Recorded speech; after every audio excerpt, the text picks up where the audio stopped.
श्री उच्छिष्ट गणेश स्तवराजः नमामि देवं सकलार्थदन्तं सुवर्णवर्णं भुजगोपवीतं गजाननं भास्करमेकदन्तं लम्बोदरं वारिभवासनं च केयूरिणं हारकिरीटजुष्टं चतुर्भुजं पाशवराभयानि श्रीणीं च हस्तं गणपं त्रिनेत्रं शचामरस्त्रीयुगलेन युक्तं षडक्षरात्मानमनल्पभूषं मुनीश्वरैर्भार्गवपूर्वकैश्च संसेवितं देवमनाथकल्पं रूपं मनोज्ञं शरणं प्रपद्ये वेदान्तवेद्यं जगतामधीशं देवादिवन्द्यं सुकृतैकगम्यं स्तम्भैरमास्यं ननु चन्द्रचूडं विनायकं तं शरणं प्रपद्ये भवाख्यदावानलदह्यमानं भक्तां स्वकीयं परिसिञ्चते यः गण्डस्त्रुताम्भूभिरनन्यतुल्यं वन्दे गणेशं च तमोरिनेत्रं शिवस्य मौलावलोक्य चन्द्रं सुशुण्डिया मुग्धतया स्वकीयं भग्नं विषाणं परिभाव्य चित्ते आकृष्णचन्द्रो गणपोऽवतान्नः पितुर्जटाजूटतटे विलोक्य भागीरथीं तत्र कुतूहलेन विहर्तु कामः समहीद्रपुत्र्या निवारितः पातु सदा गजास्यः लम्बोदरो देवकुमारसङ्घे क्रीडन् कुमारं जितवान् निजेन करेण चोत्तोल्यननर्तरम्यं दन्तावलास्यो भयतः सपायात् आगस्तयोचैर्हरिणाभिपद्मं ददर्श तत्रासुकरेण तच्च उद्धर्तुमिच्छन् विधिवादवाक्यं मुमुच भूत्वा चतुरो गणेशः निरन्तरं संस्कृतदानपट्टे लग्नां तु गुञ्जैर्भ्रमरावलिं वै तां श्रौततालैरपसारयन्तं स्मरेत् गजास्यं निजहृत्सरोजे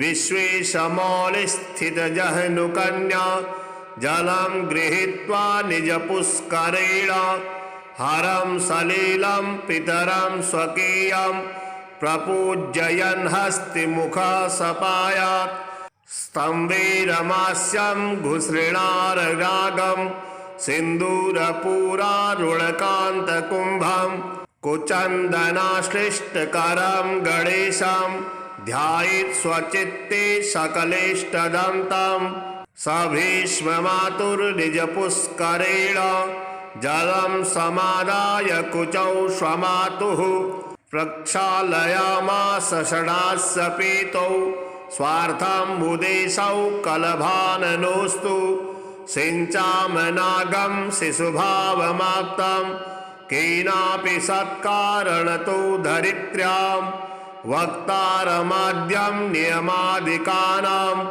लोकैकवन्द्यं प्रणमामि विघ्नम् आलिङ्गितं चारुरुचां मृगक्षा शम्भुगलोलं मदविह्वलाङ्गं विघ्नौघविध्वंसनशक्तमेकं नमामि कान्तं द्विरदाननं तं हेरम्ब उद्यद्रविकोटिकान्तः पञ्चाननेनापि विचुम्बितास्यः मुनीन् सुरान् भक्तजनास्य सर्वान् सपातु रथ्यासु सदा गजास्य द्वैपायनोक्तानि सनिश्चयेन स्वदन्तकोट्या निखिलं लिखित्वा दन्तं पुराणं शुभमिन्दुमौलिस्तपोभृरुग्रं मनसा स्मरामि क्रीडातटान्ते जलधा विभास्ये वीलाजले लम्बपतिः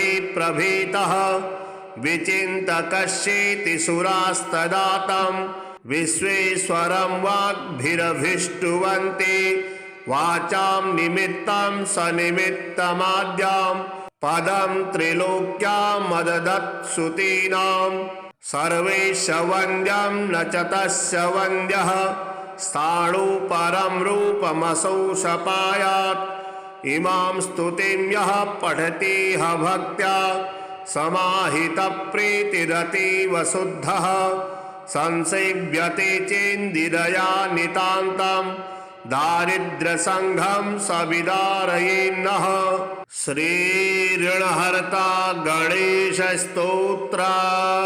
कैलासपर्वते रम्ये शम्भुं चन्द्रार्धशेखरं षडाम्नाय समायुक्तं प्रपच्छ नगकन्यका पार्वत्युवाच देवेश परमेशान सर्वशास्त्रार्थपारग उपायं ऋणनाशस्य कृपया वद साम्प्रतं।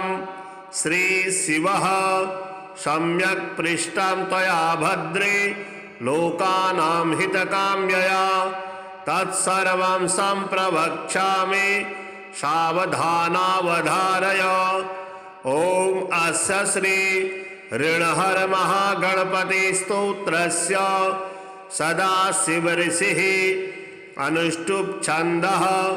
श्री ऋणहर महागणपतिर्देवता ग्लौं बीजं गः शक्तिः गौं कीलकं मम ऋणनाशने जपे विनियोगः। सिन्दूरवर्णं द्विभुजं गणेशं लम्बोदरं पद्मदले निविष्टं ब्रह्मादिदेवैः परिसेव्यमानं सिद्धैर्युतं तं प्रणमामि देवं।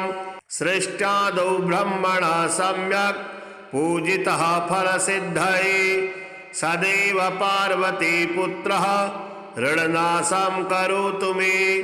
त्रिपुरस्य वधात् पूर्वं शम्भुना सम्यगर्चितः सदैव पार्वतीपुत्रः ऋणनाशं करोतु मे। हिरण्यकश्यपादीनां वधार्थे विष्णुनार्चितः सदैव पार्वतीपुत्रः ऋणनाशं करोतु मे। महिषस्य वधे देव्या गणनाथः प्रपूजितः सदैव पार्वतीपुत्रः ऋणनाशं करोतु मे। तारकस्य वधात् पूर्वं कुमारेण प्रपूजितः सदैव पार्वतीपुत्रः ऋणनाशं करोतु मे। भास्करेण गणेशो हि पूजितस्य स्वसिद्धये सदैव पार्वतीपुत्रः ऋणनाशं करोतु मे। शशिना कान्तिवृद्ध्यर्थं पूजितो गणनायकः सदैव पार्वतीपुत्रः ऋणनाशं करोतु मे। पालनाय च तपसां विश्वामित्रेण पूजितः सदैव पार्वतीपुत्रः ऋणनाशं करोतु मे। इदं ऋणहरं स्तोत्रं तीव्रदारिद्र्यनाशनम् एकवारं पठे नित्यं वर्षमेकं समाहितः दारिद्र्यं दारुणं त्यक्त्वा कुबेरसमतां व्रजेत्। फडन्त्योऽयं महामन्त्रः सार्धपञ्चदशाक्षरः। ॐ गणेशं ऋणं छिन्धि वरेण्यं हुं नमः फड। इमं मन्त्रं पठेदन्ते ततश्च शुचिभावनः 21 संख्याभिः पुरश्चरणमीरितां सहस्रावर्तनात् सम्यक् षण्मासं प्रियतां व्रजेत्। बृहस्पति समो ज्ञाने धने धनपतिर्भवेत्। अस्यैवायुध संख्याभिः पुरश्चरणमीरितां लक्षमावर्तनात् सम्यक् वाञ्छितं फलमवाप्नुयात्। भूतप्रेतपिशाचानां नाशनं स्मृतिमात्रतः। श्रीहरिद्रा गणेशकवचम्। ईश्वरवाच शृणु वक्ष्यामि कवचम् सर्वसिद्धिकरं प्रिये। पठित्वा पाठयित्वा च मुच्यते सर्वसङ्कटात्। अज्ञात्वा कवचं देवी गणेशस्य मनुं जपेत्। सिद्धिर्न जायते तस्य कल्पकोटिशतैरपि। ॐ आमोदस्य शिरः पातु प्रमोदस्य शिखोपरि। सम्मोदो भ्रूयुगे पातु भ्रूमध्ये च गणाधिपः। गणाक्रीडो नेत्रयुग्मं नासायां गणनायकः। गणक्रीडान्वितः पातु वदने सर्वसिद्धये। जिह्वायां सुमुखः पातु ग्रीवायां दुर्मुखः सदा। विघ्नेषु हृदये पातु विघ्ननाथस्य वक्षसि। गणानां नायकः पातु बाहुयुग्मं सदा मम। विघ्नकर्ता च ह्युदरे विघ्नहर्ता च लिङ्गके। गजवक्त्रः कटिदेशे एकदन्तो नितम्बके। लम्बोदरः सदा पातु गुह्यदेशे ममारुणः। व्यालयज्ञोपवीते मां पातु पादयुगे सदा। जापकः सर्वदा पातु जानुजङ्घे गणाधिपः। हारिद्रः सर्वदा पातु सर्वाङ्गे गणनायकः। य इदं पठे नित्यं गणेशस्य महेश्वरी। कवचं सर्वसिद्धाख्यं सर्वविघ्नविनाशनं। सर्वसिद्धिकरं साक्षात् सर्वपापविमोचनं। सर्वसम्पत्प्रदं साक्षात् सर्वदुःखविमोक्षणं। सर्वापत्तिप्रशमनं सर्वशत्रुक्षयङ्करं। ग्रहपीडाज्वरारोगा ये चान्ये गुह्यकादयः। पठनाद्धारणाद्देव नाशमायान्ति तत्क्षणात्। धनधान्यकरं देवी कवचं सुरपूजितं। समं नास्ति महेशानि त्रैलोक्ये कवचस्य च। हारिद्रस्य महादेवी विघ्नराजस्य भूतले। किमन्यैरसदालापैर्यत्रायुर्व्ययतामियात्। नमामि देवं सकलार्थदन्तं सुवर्णवर्णं भुजगोपवीतं। गजाननं भास्करमेकदन्तं लम्बोदरं वारिभवासनं च।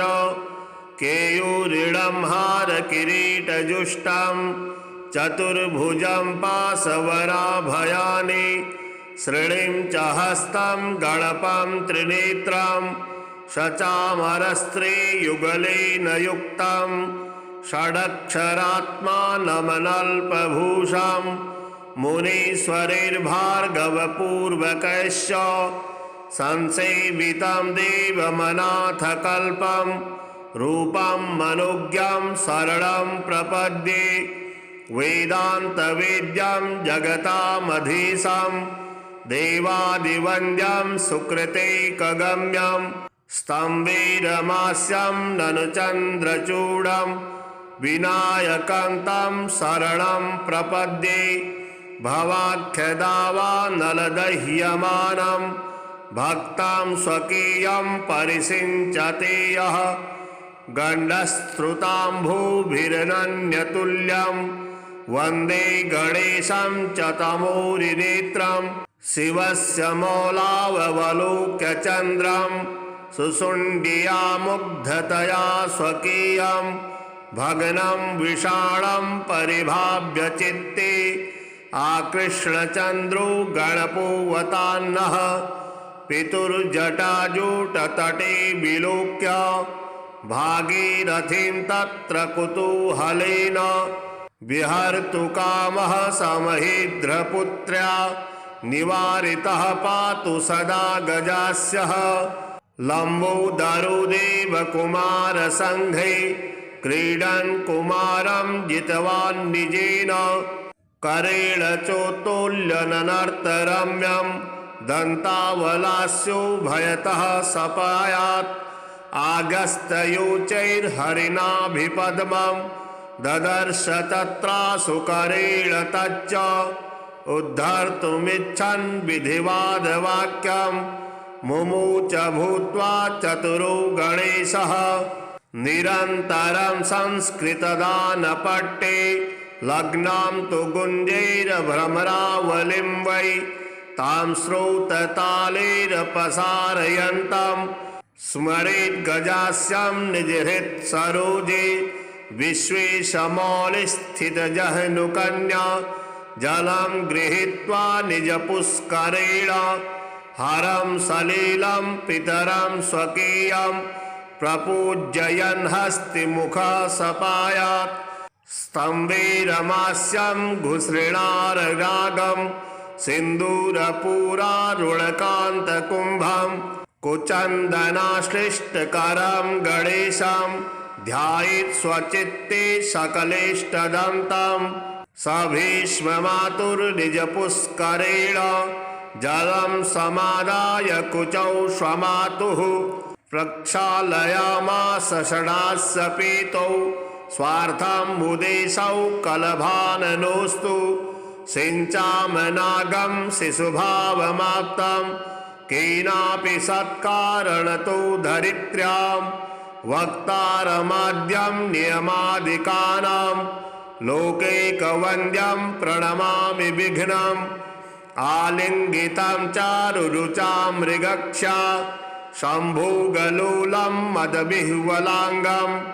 विघ्नौघविध्वंसनशक्तमेकं नमामि कान्तं द्विरदाननं तं हेरम्ब उद्यद्रविकोटिकान्तः पञ्चाननेनापि विचुम्बितास्यः मुनीन् सुरान् भक्तजनास्य सर्वान् सपातु रथ्यासु सदा गजास्य द्वैपायनोक्तानि सनिश्चयेन स्वदन्तकोट्या निखिलं लिखित्वा दन्तं पुराणं शुभमिन्दुमौलिस्तपोभृरुग्रं मनसा स्मरामि क्रीडातटान्ते जलधा विभास्ये वीलाजलेलम्बपतिः प्रभीतः विचिन्तकश्चेति सुरास्तदातं विश्वेश्वरं वाग्भिरभिष्टुवन्ति वाचां निमित्तं सनिमित्तमाद्यं पदं त्रिलोक्यामददत्सुतीनां सर्वेश वन्द्यं न च तस्य वन्द्यः स्थाणु परं रूपमसौ सपायात् इमां स्तुतिं यः पठति ह भक्त्या समाहितप्रीतिरतीव शुद्धः संसेव्यते चेन्दिरया नितान्तं दारिद्र्यसङ्घं सविदारयेन्नः। श्रीऋणहर्ता गणेशस्तोत्रम्। कैलासपर्वते रम्ये शम्भुं चन्द्रार्धशेखरं षडाम्नाय समायुक्तं प्रपच्छ नगकन्यका पार्वत्युवाच देवेश परमेशान सर्वशास्त्रार्थपारग उपायं मृणनाशस्य कृपया वद साम्प्रतं। श्रीशिवः सम्यक् पृष्टं त्वया भद्रे लोकानां हितकाम्यया तत्सर्वं सम्प्रवक्ष्यामि सावधानावधारय। ॐ अस्य श्री ऋणहर महागणपति स्तोत्रस्य सदाशिवऋषिः अनुष्टुप् छन्दः श्री ऋणहर महागणपतिर्देवता ग्लौं बीजं गः शक्तिः गौं कीलकं मम ऋणनाशने जपे विनियोगः। सिन्दूरवर्णं द्विभुजं गणेशं लम्बोदरं पद्मदले निविष्टं ब्रह्मादिदेवैः परिसेव्यमानं सिद्धैर्युतां तं प्रणमामि देवां सृष्ट्यादौ ब्रह्मणा सम्यक् पूजितः फलसिद्धये सदैव पार्वती पुत्रः ऋणनाशं करोतु मे त्रिपुरस्य वधात् पूर्वं शम्भुना सम्यगर्चितः सदैव पार्वती पुत्रः ऋणनाशं करोतु मे हिरण्यकश्यपादीनां वधार्थे विष्णुनार्चितः सदैव पार्वती पुत्रः ऋणनाशं करोतु मे महिषस्य वधे देव्या गणनाथः प्रपूजितः सदैव पार्वती पुत्रः ऋणनाशं करोतु मे तारकस्य वधात् पूर्वं कुमारेण प्रपूजितः सदैव पार्वती पुत्रः ऋणनाशं करोतु मे भास्करेण गणेशो हि पूजितस्य स्वसिद्धये सदैव पार्वती पुत्रः ऋणनाशं करोतु मे शशिना कान्तिवृद्ध्यर्थं पूजितो गणनायकः सदैव पार्वती पुत्रः ऋणनाशं करोतु मे पालनाय च तपसां विश्वामित्रेण पूजितः सदैव पार्वती पुत्रः ऋणनाशं करोतु मे इदं ऋणहरं स्तोत्रं तीव्रदारिद्र्यनाशनम् एकवारं पठे नित्यं वर्षमेकं समाहितः दारिद्र्यं दारुणं त्यक्त्वा कुबेरसमतां व्रजेत् फडन्त्योऽयं महामन्त्रः सार्धपञ्चदशाक्षरः ॐ गणेशं ऋणं छिन्धि वरेण्यं हुं नमः फड इमं मन्त्रं पठेदन्ते ततश्च शुचिभावनः एकविंशतिसङ्ख्याभिः पुरश्चरणमीरितां सहस्रावर्तनात् सम्यक् षण्मासं प्रियतां व्रजेत् बृहस्पति समो ज्ञाने धने धनपतिर्भवेत् अस्यैवायुधसङ्ख्याभिः पुरश्चरणमीरितां लक्षमावर्तनात् सम्यक् वाञ्छितं फलमवाप्नुयात् भूतप्रेतपिशाचानां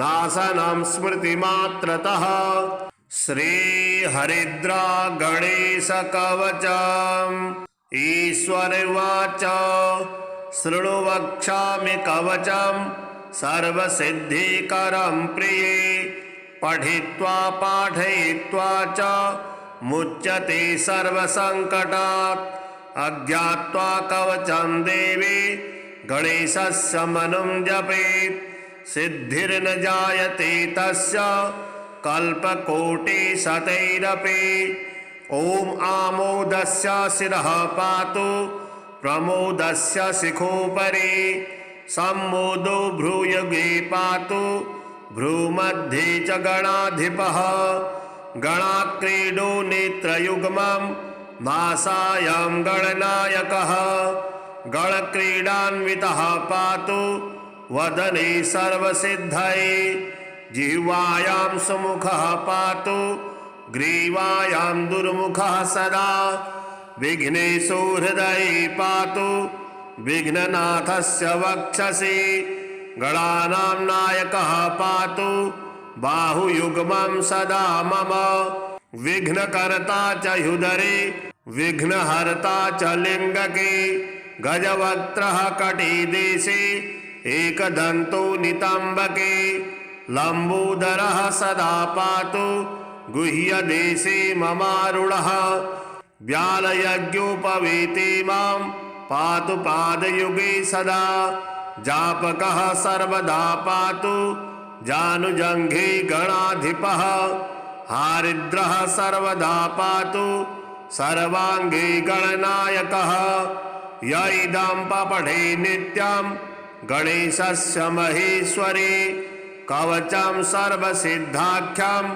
सर्वविघ्नविनाशनं सर्वसिद्धिकरं साक्षात् सर्वपापविमोचनं सर्वसम्पत्प्रदं साक्षात् सर्वदुःखविमोक्षणं सर्वापत्तिप्रशमनं सर्वशत्रुक्षयङ्करं ग्रहपीडाज्वरारोगा ये चान्ये गुह्यकादयः पठनाद्धारणाद्देव नाशमायान्ति तत्क्षणात् धनधान्यकरं देवी कवचं सुरपूजितं समं नास्ति महेशानि त्रैलोक्ये कवचस्य च हारिद्रस्य महादेवी विघ्नराजस्य भूतले किमन्यैरसदालापैर्यत्रायुर्व्ययतामियात् नमामि देवं सकलार्थदन्तं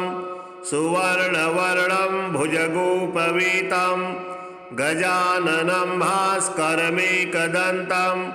लम्बोदरं वारिभवासनं च केयूरिणं हारकिरीटजुष्टं चतुर्भुजं पाशवराभयानि श्रीणिं च हस्तं गणपं त्रिनेत्रं शचामरस्त्रीयुगलेन युक्तं षडक्षरात्मानमनल्पभूषं मुनीश्वरैर्भार्गवपूर्वकैश्च संसेवितं देवमनाथकल्पं रूपं मनोज्ञं शरणं प्रपद्ये वेदान्तवेद्यं जगतामधीशं देवादिवन्द्यं सुकृतैकगम्यं स्तम्भैरमास्यं ननु चन्द्रचूडं विनायकं तं शरणं प्रपद्ये भवाख्यदावानलदह्यमानं भक्तां स्वकीयं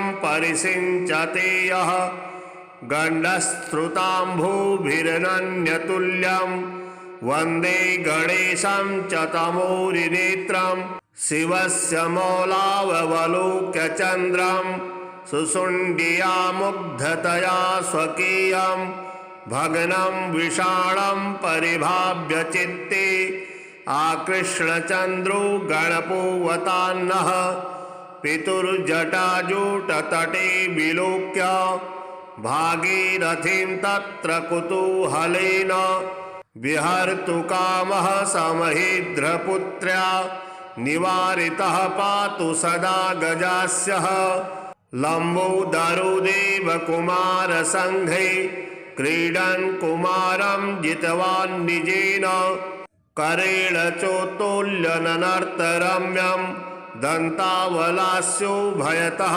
सपायात् आगस्तयोचैर्हरिणाभिपद्मं ददर्श तत्रासुकरेण तच्च उद्धर्तुमिच्छन् विधिवादवाक्यं मुमुच भूत्वा चतुरो गणेशः निरन्तरं संस्कृतदानपट्टे लग्नां तु गुञ्जैर्भ्रमरावलिं वै तां श्रौततालैरपसारयन्तं स्मरेत् गजास्यं निजहृत्सरोजे विश्वेशमौलिस्थितजह्नुकन्या जलं गृहीत्वा निजपुष्करेण हरं सलीलं पितरं स्वकीयं प्रपूजयन् हस्तिमुखः सपायात् स्तम्भैरमास्यं घुसृणाररागं सिन्दूरपूरारुणकान्तकुम्भं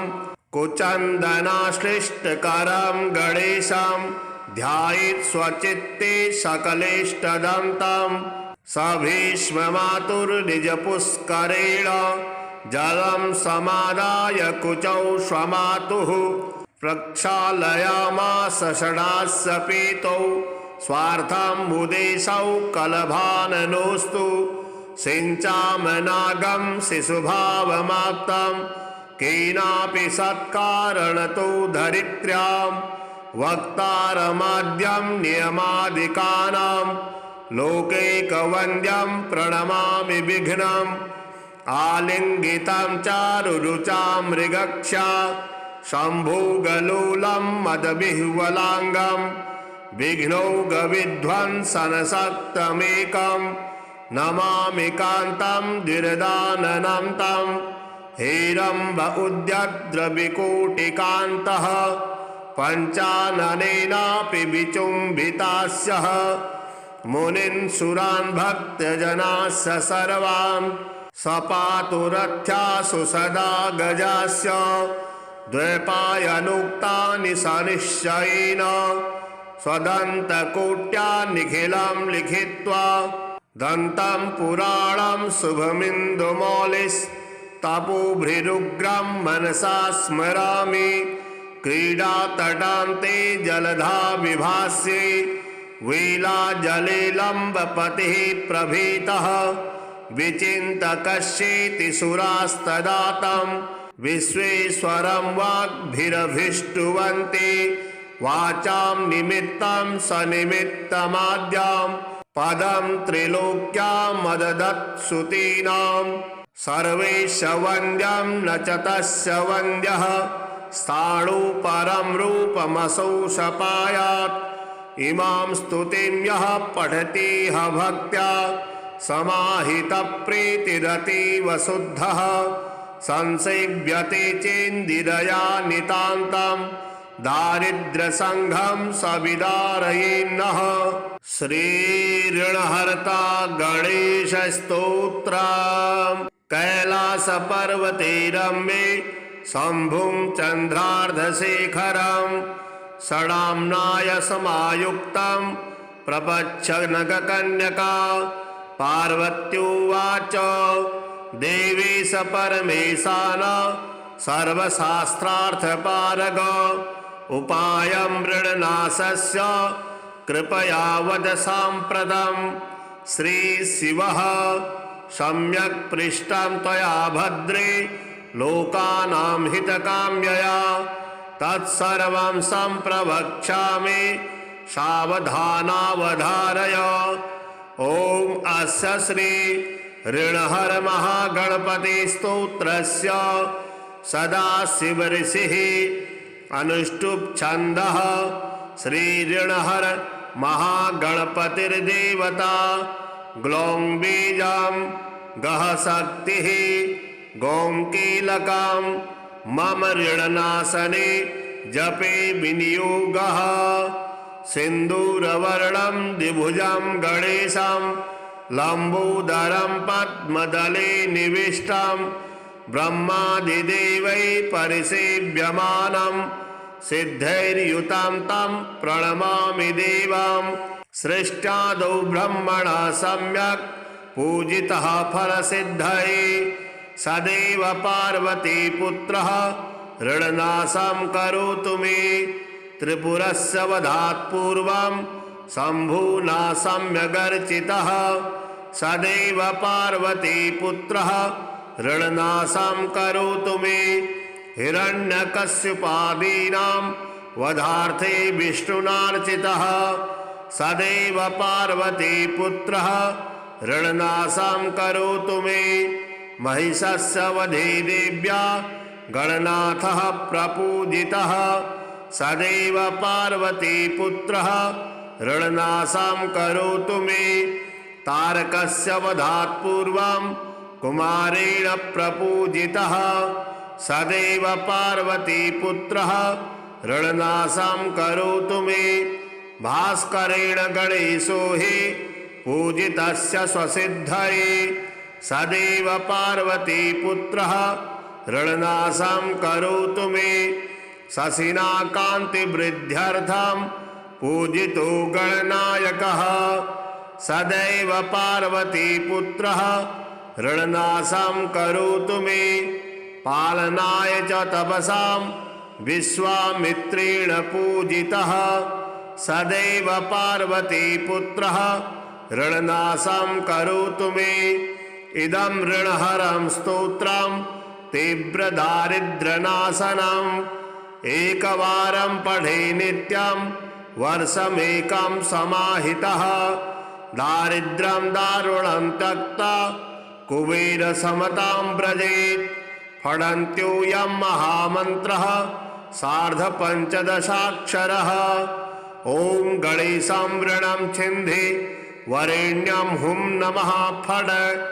इमं मन्त्रं पठेदन्ते ततश्च शुचिभावनः एकविंशतिसङ्ख्याभिः पुरश्चरणमीरितां सहस्रावर्तनात् सम्यक् षण्मासं प्रियतां व्रजेत् बृहस्पति समो ज्ञाने धने धनपतिर्भवेत् अस्यैवायुधसङ्ख्याभिः पुरश्चरणमीरितां लक्षमावर्तनात् सम्यक् वाञ्छितं फलमवाप्नुयात् भूतप्रेतपिशाचानां नाशनं स्मृतिमात्रतः। श्रीहरिद्रा गणेशकवचम्। ईश्वरवाच शृणु वक्ष्यामि कवचं सर्वसिद्धिकरं प्रिये पठित्वा पाठयित्वा च मुच्यते सर्वसङ्कटात् अज्ञात्वा कवचं देवी गणेशस्य मनुं जपेत् सिद्धिर्न जायते तस्य कल्पकोटिशतैरपि।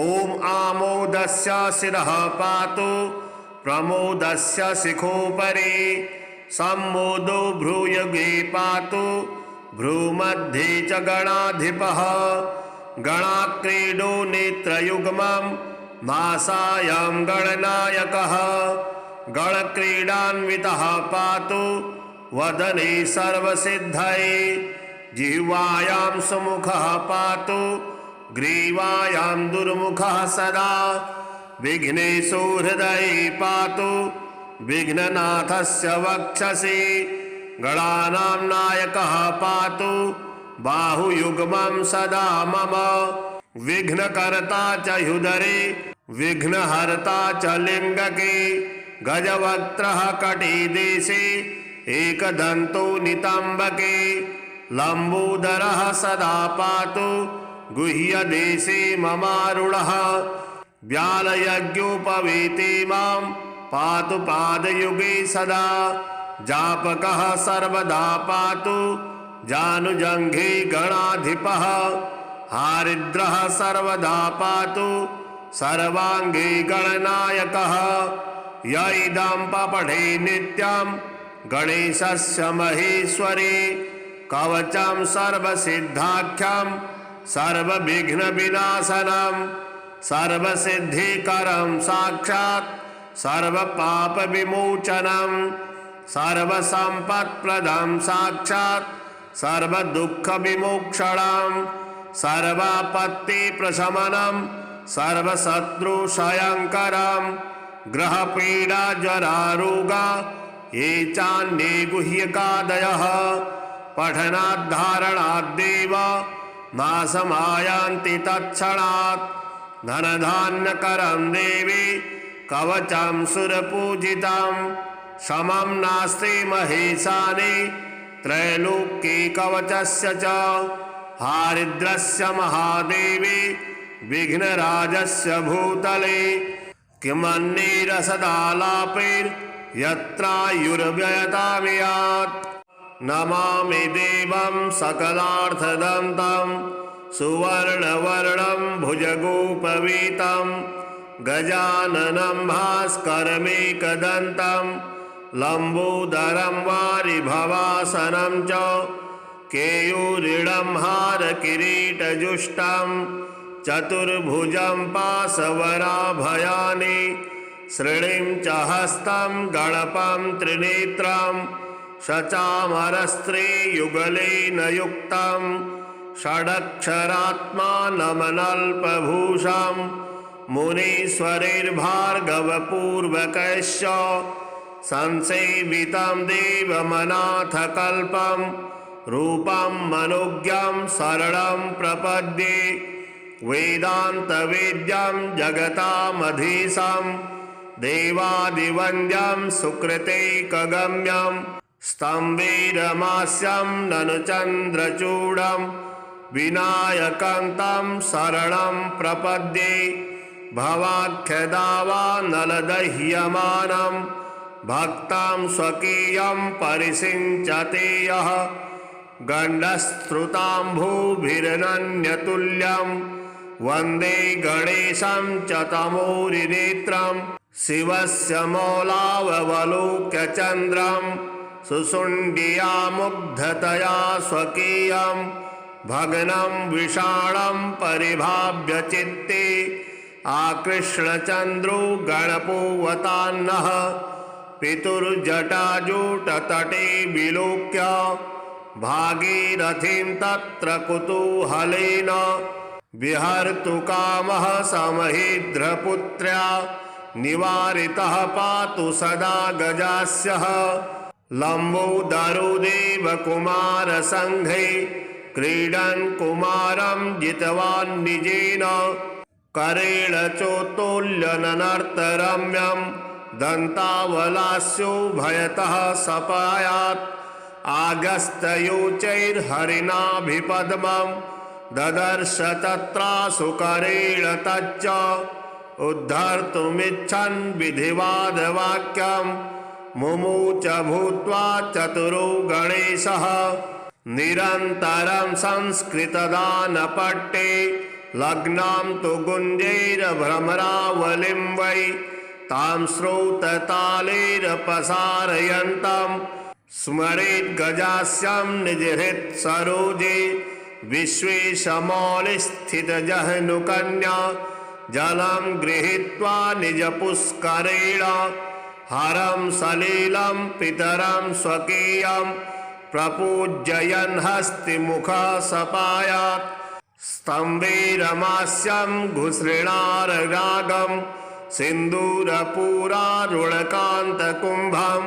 कुचन्दनाश्लिष्टकरं गणेशं ध्यायेत् स्वचित्ते सकलेष्टदन्तं स भीष्ममातुर्निजपुष्करेण जलं समादाय कुचौ स्वमातुः प्रक्षालयामास षडास्य पीतौ स्वार्थाम्बुदेशौ कलभाननोऽस्तु सिञ्चामनागं शिशुभावमाप्तं केनापि सत्कारणतो धरित्र्यां वक्तारमाद्यं नियमादिकानां लोकैकवन्द्यं प्रणमामि विघ्नम् आलिङ्गितं चारुरुचां मृगक्षा शम्भुगलोलं मदविह्वलाङ्गं विघ्नौघविध्वंसनशक्तमेकं नमामि कान्तं द्विरदाननं तं हेरम्ब उद्यद्रविकोटिकान्तः पञ्चाननेनापि विचुम्बितास्यः मुनीन् सुरान् भक्तजनास्य सर्वान् सपातु रथ्यासु सदा गजास्य द्वैपायनोक्तानि सनिश्चयेन स्वदन्तकोट्या निखिलं लिखित्वा दन्तं पुराणं शुभमिन्दुमौलिस्तपोभृरुग्रं मनसा स्मरामि क्रीडातटान्ते जलधा विभास्ये वीलाजलेलम्बपतिः प्रभीतः विचिन्तकश्चेति सुरास्तदातं विश्वेश्वरं वाग्भिरभिष्टुवन्ति वाचां निमित्तं सनिमित्तमाद्यां पदं त्रिलोक्यामददत्सुतीनां सर्वेश वन्द्यं न च तस्य वन्द्यः स्थाणु परं रूपमसौ सपायात् इमां स्तुतिं यः पठति ह भक्त्या समाहितप्रीतिरतीव शुद्धः संसेव्यते चेन्दिरया नितान्तं दारिद्र्यसङ्घं सविदारयेन्नः। श्रीऋणहर्ता गणेशस्तोत्रम्। कैलासपर्वते रम्ये शम्भुं चन्द्रार्धशेखरं षडाम्नाय समायुक्तं प्रपच्छ नगकन्यका पार्वत्युवाच देवेश परमेशान सर्वशास्त्रार्थपारग उपायं मृणनाशस्य कृपया वद साम्प्रतं। श्रीशिवः सम्यक् पृष्टं त्वया भद्रे लोकानां हितकाम्यया तत्सर्वं सम्प्रवक्ष्यामि सावधानावधारय।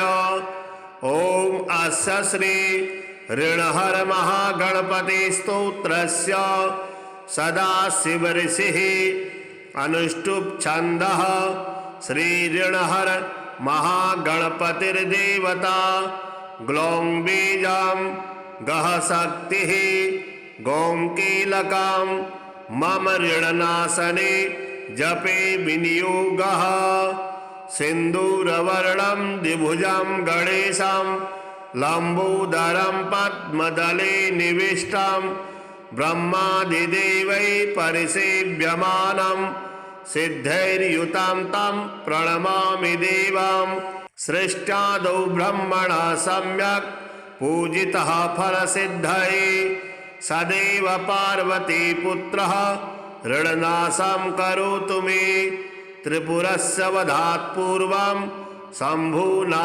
सम्यगर्चितः सदैव पार्वतीपुत्रः ऋणनाशं करोतु मे हिरण्यकश्यपादीनां वधार्थे विष्णुनार्चितः सदैव पार्वतीपुत्रः ऋणनाशं करोतु मे महिषस्य वधे देव्या गणनाथः प्रपूजितः सदैव पार्वतीपुत्रः ऋणनाशं करोतु मे तारकस्य वधात् पूर्वं कुमारेण प्रपूजितः सदैव पार्वतीपुत्रः ऋणनाशं करोतु मे भास्करेण गणेशो हि पूजितस्य स्वसिद्धये सदैव पार्वतीपुत्रः ऋणनाशं करोतु मे शशिना कान्तिवृद्ध्यर्थं पूजितो गणनायकः सदैव पार्वतीपुत्रः ऋणनाशं करोतु मे पालनाय च तपसां विश्वामित्रेण पूजितः सदैव पार्वतीपुत्रः ऋणनाशं करोतु मे इदं ऋणहरं स्तोत्रं तीव्रदारिद्र्यनाशनम् एकवारं पठे नित्यं वर्षमेकं समाहितः दारिद्र्यं दारुणं त्यक्त्वा कुबेरसमतां व्रजेत् फडन्त्योऽयं महामन्त्रः सार्धपञ्चदशाक्षरः ॐ गणेशं ऋणं छिन्धि वरेण्यं हुं नमः फड इमं मन्त्रं पठेदन्ते ततश्च शुचिभावनः एकविंशतिसङ्ख्याभिः पुरश्चरणमीरितां सहस्रावर्तनात् सम्यक् षण्मासं प्रियतां व्रजेत् बृहस्पति समो ज्ञाने धने धनपतिर्भवेत् अस्यैवायुधसङ्ख्याभिः पुरश्चरणमीरितां लक्षमावर्तनात् सम्यक् वाञ्छितं फलमवाप्नुयात् भूतप्रेतपिशाचानां नाशनं स्मृतिमात्रतः श्रीहरिद्रा गणेशकवचम् ईश्वरवाच शृणु वक्ष्यामि कवचं सर्वसिद्धिकरं प्रिये पठित्वा पाठयित्वा च मुच्यते सर्वसङ्कटात् अज्ञात्वा कवचं देवी गणेशस्य मनुं जपेत् सिद्धिर्न जायते तस्य कल्पकोटिशतैरपि ॐ आमोदस्य शिरः पातु प्रमोदस्य शिखोपरि सम्मोदो भ्रूयुगे पातु भ्रूमध्ये च गणाधिपः गणाक्रीडो नेत्रयुग्मं मासायां गणनायकः गणक्रीडान्वितः पातु वदने सर्वसिद्धये जिह्वायां सुमुखः पातु ग्रीवायां दुर्मुखः सदा विघ्नेशो हृदये पातु विघ्ननाथस्य वक्षसि गणानां नायकः पातु बाहुयुग्मं सदा मम विघ्नकर्ता च ह्युदरे विघ्नहर्ता च लिङ्गके गजवक्त्रः कटिदेशे एकदन्तो नितम्बके लम्बोदरः सदा पातु गुह्यदेशे ममारुणः व्यालयज्ञोपवीति मां पातु पादयुगे सदा जापकः सर्वदा पातु जानुजङ्घे गणाधिपः हारिद्रः सर्वदा पातु सर्वाङ्गे गणनायकः य इदं पपठे नित्यं गणेशस्य महेश्वरी कवचं सर्वसिद्धाख्यं सर्वविघ्नविनाशनं सर्वसिद्धिकरं साक्षात् सर्वपापविमोचनं सर्वसम्पत्प्रदं साक्षात् सर्वदुःखविमोक्षणं सर्वापत्तिप्रशमनं सर्वशत्रुक्षयङ्करं ग्रहपीडाज्वरारोगा ये चान्ये गुह्यकादयः पठनाद्धारणाद्देव नाशमायान्ति तत्क्षणात् धनधान्यकरं देवी कवचं सुरपूजितं समं नास्ति महेशानि त्रैलोक्ये कवचस्य च हारिद्रस्य महादेवी विघ्नराजस्य भूतले किमन्निरसदालापैर्यत्रायुर्व्ययतामियात् नमामि देवं सकलार्थदन्तं सुवर्णवर्णं भुजगोपवीतं गजाननं भास्करमेकदन्तं लम्बोदरं वारिभवासनं च केयूरिणं हारकिरीटजुष्टं चतुर्भुजं पाशवराभयानि श्रीणिं च हस्तं गणपं त्रिनेत्रं शचामरस्त्रीयुगलेन युक्तं षडक्षरात्मानमनल्पभूषं मुनीश्वरैर्भार्गवपूर्वकैश्च संसेवितं देवमनाथकल्पं रूपं मनोज्ञं शरणं प्रपद्ये वेदान्तवेद्यं जगतामधीशं देवादिवन्द्यं सुकृतैकगम्यं स्तम्भैरमास्यं ननु चन्द्रचूडं विनायकं तं शरणं प्रपद्ये भवाख्यदावानलदह्यमानं भक्तां स्वकीयं परिषिञ्चते यः गण्डस्त्रुताम्भूभिरनन्यतुल्यं वन्दे गणेशं च तमोरिनेत्रं शिवस्य मौलावलोक्य चन्द्रं सुशुण्डिया मुग्धतया स्वकीयं भग्नं विषाणं परिभाव्य चित्ते आकृष्णचन्द्रो गणपोऽवतान्नः पितुर्जटाजूटतटे विलोक्य भागीरथीं तत्र कुतूहलेन विहर्तु कामः समहीद्रपुत्र्या निवारितः पातु सदा गजास्यः लम्बोदरो देवकुमारसङ्घे क्रीडन् कुमारं जितवान् निजेन करेण चोत्तोल्यननर्तरम्यं दन्तावलास्यो भयतः सपायात् आगस्तयोचैर्हरिणाभिपद्मं ददर्श तत्रासुकरेण तच्च उद्धर्तुमिच्छन् विधिवादवाक्यं मुमुच भूत्वा चतुरो गणेशः निरन्तरं संस्कृतदानपट्टे लग्नां तु गुञ्जैर्भ्रमरावलिं वै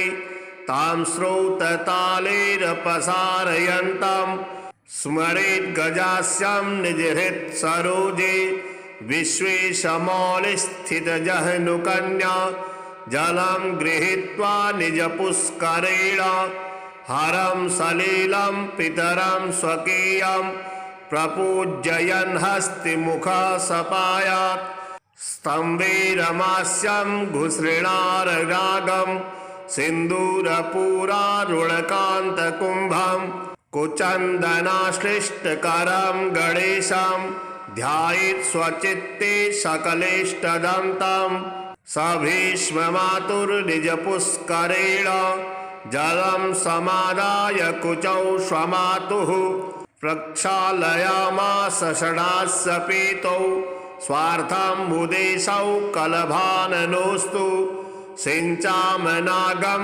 शिशुभावमाप्तं केनापि सत्कारणतो धरित्र्यां वक्तारमाद्यं नियमादिकानां लोकैकवन्द्यं प्रणमामि विघ्नम् आलिङ्गितं चारुरुचां मृगक्षा शम्भुगलोलं मदविह्वलाङ्गं विघ्नौघविध्वंसनशक्तमेकं नमामि कान्तं द्विरदाननं तं हेरम्ब उद्यद्रविकोटिकान्तः पञ्चाननेनापि विचुम्बितास्यः मुनीन् सुरान् भक्तजनास्य सर्वान् सपातु रथ्यासु सदा गजास्य द्वैपायनोक्तानि सनिश्चयेन स्वदन्तकोट्या निखिलं लिखित्वा दन्तं पुराणं शुभमिन्दुमौलिस्तपोभृरुग्रं मनसा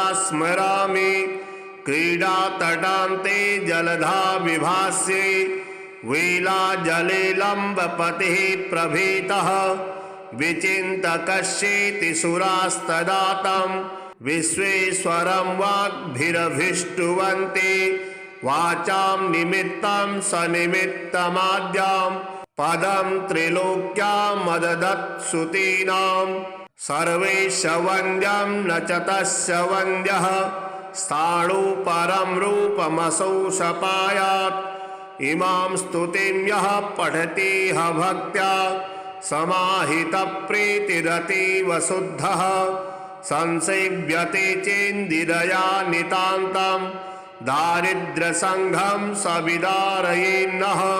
श्रीऋणहर्ता गणेशस्तोत्रम्। कैलासपर्वते रम्ये शम्भुं चन्द्रार्धशेखरं षडाम्नाय समायुक्तं प्रपच्छ नगकन्यका पार्वत्युवाच देवेश परमेशान सर्वशास्त्रार्थपारग उपायं मृणनाशस्य कृपया वद साम्प्रतं। श्रीशिवः सम्यक् पृष्टं त्वया भद्रे लोकानां हितकाम्यया तत्सर्वं सम्प्रवक्ष्यामि सावधानावधारय।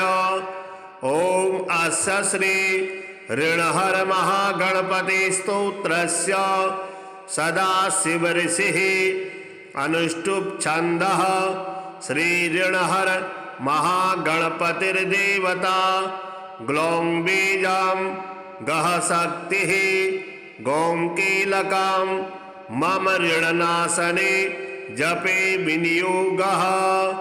सिन्दूरवर्णं द्विभुजं गणेशं लम्बोदरं पद्मदले निविष्टं ब्रह्मादिदेवैः परिसेव्यमानं सिद्धैर्युतं तं प्रणमामि देवं। सृष्ट्यादौ ब्रह्मणा सम्यक् पूजितः फलसिद्धये सदैव पार्वतीपुत्रः ऋणनाशं करोतु मे। त्रिपुरस्य वधात् पूर्वं शम्भुना सम्यगर्चितः सदैव पार्वतीपुत्रः ऋणनाशं करोतु मे। हिरण्यकश्यपादीनां वधार्थे विष्णुनार्चितः सदैव पार्वतीपुत्रः ऋणनाशं करोतु मे। महिषस्य वधे देव्या गणनाथः प्रपूजितः सदैव पार्वतीपुत्रः ऋणनाशं करोतु मे। तारकस्य वधात् पूर्वं कुमारेण प्रपूजितः सदैव पार्वतीपुत्रः ऋणनाशं करोतु मे। भास्करेण गणेशो हि पूजितस्य स्वसिद्धये सदैव पार्वतीपुत्रः ऋणनाशं करोतु मे। शशिना कान्तिवृद्ध्यर्थं पूजितो गणनायकः सदैव पार्वतीपुत्रः ऋणनाशं करोतु मे। पालनाय च तपसां विश्वामित्रेण पूजितः सदैव पार्वतीपुत्रः ऋणनाशं करोतु मे। इदं ऋणहरं स्तोत्रं तीव्रदारिद्र्यनाशनम् एकवारं पठे नित्यं वर्षमेकं समाहितः दारिद्र्यं दारुणं त्यक्त्वा कुबेरसमतां व्रजेत् फलन्त्योऽयं महामन्त्रः सार्धपञ्चदशाक्षरः ॐ गणेशं ऋणं छिन्धि वरेण्यं हुं नमः फट् इमं मन्त्रं पठेदन्ते ततस्य शुचिभावनः एकविंशतिसङ्ख्याभिः पुरश्चरणमीरितां सहस्रावर्तनात् सम्यक् षण्मासं प्रियतां व्रजेत् बृहस्पति समो ज्ञाने धने धनपतिर्भवेत् अस्यैवायुधसङ्ख्याभिः पुरश्चरणमीरितां लक्षमावर्तनात् सम्यक् वाञ्छितं फलमवाप्नुयात् भूतप्रेतपिशाचानां नाशनं स्मृतिमात्रतः श्रीहरिद्रा गणेशकवचम् ईश्वरवाच शृणु वक्ष्यामि कवचं सर्वसिद्धिकरं प्रिये पठित्वा पाठयित्वा च मुच्यते सर्वसङ्कटात् अज्ञात्वा कवचं देवी गणेशस्य मनुं जपेत् सिद्धिर्न जायते तस्य कल्पकोटिशतैरपि ॐ आमोदस्य शिरः पातु प्रमोदस्य शिखोपरि सम्मोदो भ्रूयुगे पातु भ्रूमध्ये च गणाधिपः गणाक्रीडो नेत्रयुग्मं मासायं गणनायकः गणक्रीडान्वितः पातु वदने सर्वसिद्धये जिह्वायां सुमुखः पातु ग्रीवायां दुर्मुखः सदा विघ्नेषु हृदये पातु विघ्ननाथस्य वक्षसि गणानां नायकः पातु बाहुयुग्मं सदा मम विघ्नकर्ता च ह्युदरे विघ्नहर्ता च लिङ्गके गजवक्त्रः कटिदेशे एकदन्तो नितम्बके लम्बोदरः सदा पातु गुह्यदेशे ममारुणः व्यालयज्ञोपवीते मां पातु पादयुगे सदा जापकः सर्वदा पातु जानुजङ्घे गणाधिपः हारिद्रः सर्वदा पातु सर्वाङ्गे गणनायकः य इदं पठे नित्यं गणेशस्य महेश्वरी कवचं सर्वसिद्धाख्यं सर्वविघ्नविनाशनं सर्वसिद्धिकरं साक्षात् सर्वपापविमोचनं सर्वसम्पत्प्रदं साक्षात् सर्वदुःखविमोक्षणं सर्वापत्तिप्रशमनं सर्वशत्रुक्षयङ्करं ग्रहपीडाज्वरारोगा ये चान्ये गुह्यकादयः पठनाद्धारणाद्देव नाशमायान्ति तत्क्षणात् धनधान्यकरं देवी कवचं सुरपूजितं समं नास्ति महेशानि त्रैलोक्ये कवचस्य च हारिद्रस्य महादेवी विघ्नराजस्य भूतले किमन्ये रसदालापैर्यत्रायुर्व्ययतामियात्।